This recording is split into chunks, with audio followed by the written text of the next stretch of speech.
हर एक माँ चाहे कि उसका बेटा सेफ रहे, सुरक्षित रहे, पर जुनसी वीरांगना खुद अपने बालका ने मौत के मुंह में भेजे हैं, वे कुछ तो लगूंगी ना।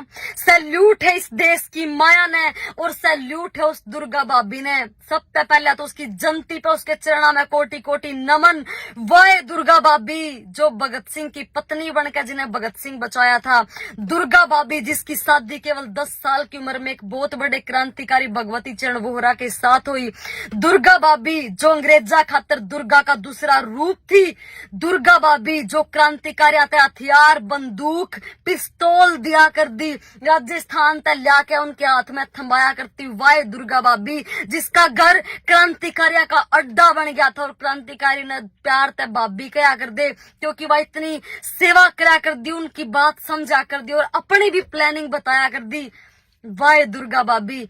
जब दुर्गा का जो पति था भगवती चरण वोहरा, और जब भगत सिंह जेल में था तो वो भगत सिंह ने छुटाना चाहा था, उसने बम फेंकने की प्लानिंग करी और जब बम का टेस्ट करा तो पहले ही बम विस्फोट हो गया और भगवती चरण वोहरा के शरीर के छितड़े उड़ गए। एक बार तो दुर्गा जमा टूट गई थी कि ईव क्यों होगा, पर उसने अपना आपा तोड़न नहीं दिया और क्रांतिकारियों का दुख भी समेटा। बोली मेरे पति मरे नहीं है, इस धरती मां खातर शहीद हुए हैं, इसलिए कोई दुखी नहीं होगा। वह दुर्गा भाभी जब उसकी शादी हुई तो उसके ससुर ने 50,000 की राशि, उस टाइम पे 50,000 की राशि दी थी कि ले बहू जीवन में काम आवेंगी। दुर्गा के पिता ने 5,000 रुपये नगद दिए थे कि ले बेटा जीवन में काम आवेंगे। पर जब हमारे देश के क्रांतिकारियों ने रुपया की कमी हुई, जरूरत हुई रुपया की, तो दुर्गा भाभी ने एक भी रुपया कम करे बगैर पूरी 55,000 रुपये क्रांतिकारियों की हथेली में धर दिए थे। या थी दुर्गा भाभी। जब भगत सिंह ने सांड्रस की हत्या करी, उसका वध किया और पुलिस उसके पीछे लग रही थी, तो भगत सिंह ने जीवन में पहली बार अपने सर के बाल कटवाए, अपनी दाढ़ी कटवाई और अंग्रेजा वाला लुक बनाकर दुर्गा भाभी के घर पाया। साथ में राजगुरु था, तो दुर्गा भाभी ने और राजगुरु ने मिलकर प्लानिंग करी कि भगत सिंह बचाना है तो बाहर लेके जाना पड़ेगा। और दुर्गा भाभी बोली कि मैं तेरी पत्नी बनकर और मेरा बच्चा तेरा बच्चा बनकर जाएगा और तेने बाहर लेके जाएंगे। तो भगत सिंह बोला कि ना भाभी, मैं थारी जान ने जोखिम में नहीं डाल सकता अपने खातर। तो भाभी मानी को नहीं और भगत सिंह बोला कि सैल्यूट है भाभी तने, जो इसी माँ है तो एक नन्हे बच्चे ने भी मौत के मुंह में गिरन चाल पड़ी।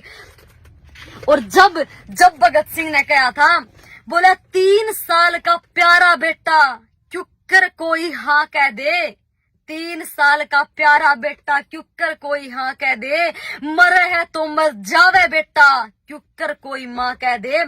भाभी यो नन्ना सा बालक रण में जाना ठीक नहीं, डाल बना माँ बेटा अपनी जान बचाना ठीक नहीं।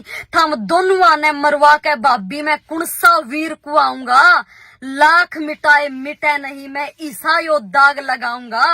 तो भाभी बोली, कमजोर मान गया भगत सिंह। बोली मेरा राजा बेटा भी इब अपना फर्ज निभावेगा, वो 3 साल का बच्चा, बोली मेरा राजा बेटा भी अपना फर्ज निभावेगा और दूध शेरनी का पी रहा यो माँ का मान बढ़ावेगा। है बलिदानी खून रगा में क्यों कर पीठ दिखावेगा और चाचा ते पहले छाती पे बेटा गोली खावेगा, रे बेटा गोली खावेगा। सैल्यूट है रे इसी वीरांगना ने और जरूरत है इसी बाणा की, इसी बेटिया की जो अपने बच्चा ने देश पे भेजने, देश पे मर मिटने तैयार हो। सैल्यूट है उन माया ने जिनका इतना करड़ा दिल है, जिनके बेटे बॉर्डर पर शहीद हो आवे हैं। और भाई इस वीडियो ने जरूर शेयर करियो ताकि देश के युवा, देश की बाण बेटी इसी वीरांगनाओं तक वाकिफ हो सके। मारते पढ़ाई नहीं जाती है